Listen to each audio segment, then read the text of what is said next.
So 2020 Polaris Evo. Is it big enough for a full-sized adult, or is it truly just for kids?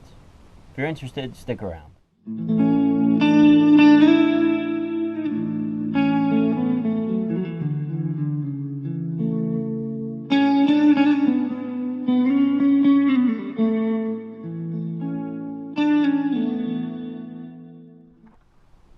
Okay, so in today's video, we're going to go over this Polaris Evo 121. It's a 2020. My daughter just picked it up and absolutely loves it.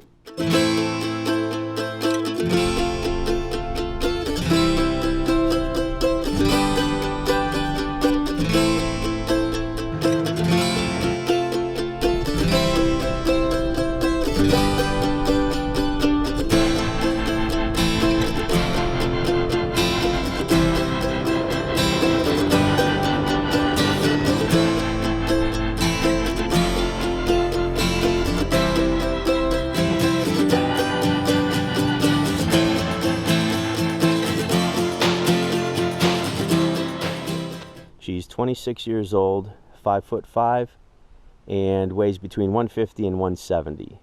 So for her frame and her build, it's absolutely perfect. Now, that being said, that was one of her worries when she was doing her research for the snowmobile, was, am I going to look too big for this snowmobile? Because everything you look at on the internet with YouTube and specs from Polaris and everything, they don't really show any adults riding them. And if they do, it's one adult, one snowmobile, and you can't really have anything to size comparison it with.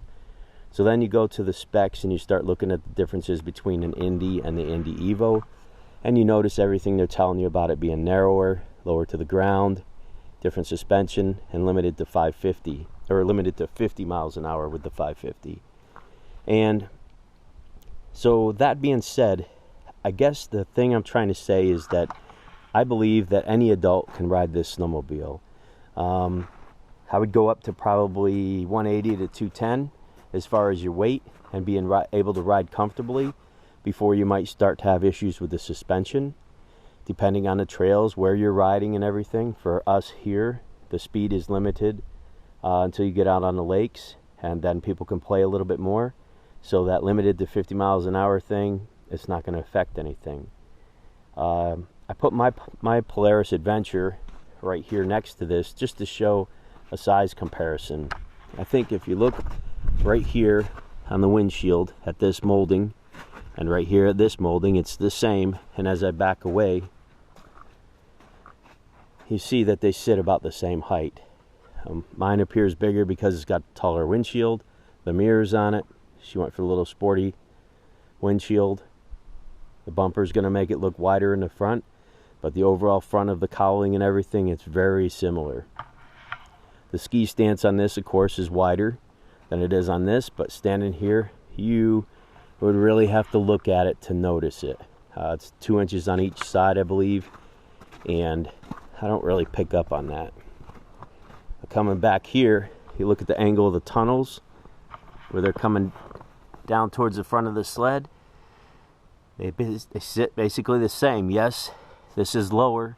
I mean, you got to really start picking it apart to see these changes. The seat's lower.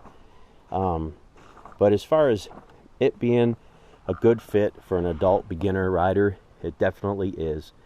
So our problem was we don't have a Polaris dealer within an hour of the place. We had to drive 2 hours to look at this one. And she ended up bought it.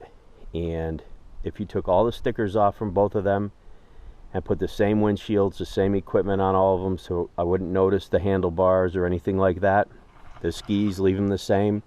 And I rode both of these snowmobiles around here. I probably wouldn't notice the difference, except for the long track hooking me up with some more traction and getting me off the line faster. Other than that, at 50 miles an hour, obviously I'm going to notice something with this. But like I said, a beginner rider on a trail, you're not going to be hitting 50 miles an hour around here. So take your riding conditions into consideration, but just know that it's plenty big enough for a full-sized adult. I weigh 265 and I'm 5'10", and I've ridden the heck out of this snowmobile, and I think it's just as good as mine. I like mine better because it has a little more suspension. So like I said, if you're bigger, put that into consideration, but I wouldn't bat an eye being an adult and riding this sled. Alright, thanks for watching. Hope this video helped. If you liked it, click subscribe, share it with some friends, and we'll see you on the next one.